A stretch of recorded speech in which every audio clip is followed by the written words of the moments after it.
आमिर।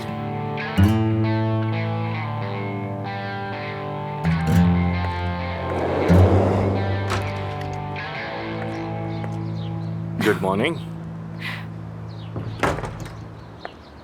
मुझे लगा तुम चले गए। तुम्हें इस हाल में छोड़ सकता हूँ क्या? तुम्हारे लिए कॉफी लाया हूँ।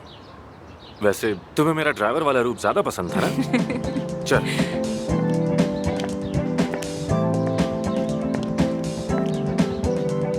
तुम मुझे हर हाल में हंसा देते हो। बस तुम हंसती रहो।